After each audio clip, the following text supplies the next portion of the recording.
আওয়ামী লীগ যেভাবে 2014 সাল, 18 সাল এবং 2024 সালের 7 জানুয়ারি এই দেশের জনগণকে ভোট দিতে দেয় নাই, এই আওয়ামী লীগরা এখন ভোট পাওয়ার কোনো অধিকার নাই।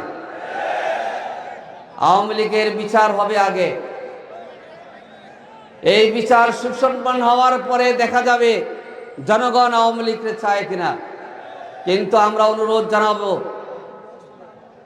যাদেরকে আমরা তাড়িয়েছি তাদের পক্ষে কোনো রাজনৈতিক দলের বক্তব্য এটা দুঃখজনক।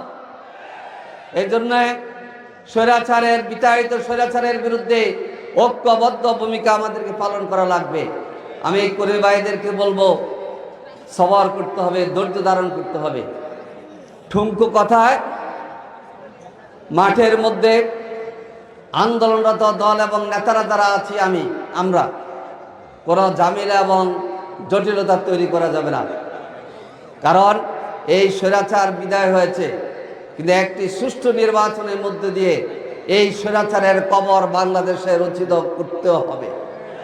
সেই জন্যে সকলকে ঠান্ডা মাথায় সবরের সাথে ধৈর্য অবলম্বন করে এবং অপর দলের নেতা এবং কর্মীদের সাথে সুসম্পর্ক রক্ষা করে স্বৈরাচারের বিরুদ্ধে যেভাবে ঐক্য গড়ে উঠেছিল, আগামী নির্বাচন সুষ্ঠুভাবে সুসম্পন্ন করার পর্যন্ত আমরা ঐক্যবদ্ধ থেকে আওয়ামী লীগ ফেসিবাদকে কবর রচনা করব আমরা বাংলাদেশে ইনশাআল্লাহ।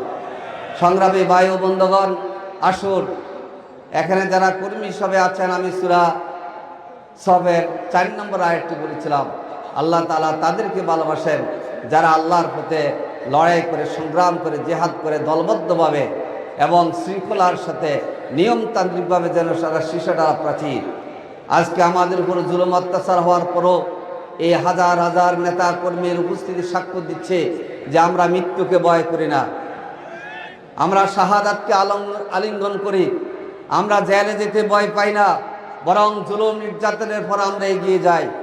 এই জন্যে মজবুত ঈমান, উন্নত মানের আমল এবং আল্লাহর সাথে সুসম্পর্ক করার মধ্য দিয়ে এই দেশে ইসলামী আন্দোলনকে বিজয় করার জন্য লড়াই এবং সংগ্রাম আমাদেরকে অব্যাহত রাখতে হবে। আল্লাহ হাফেজ। বাংলাদেশ জিন্দাবাদ। বাংলাদেশ জামাত ইসলামী জিন্দাবাদ।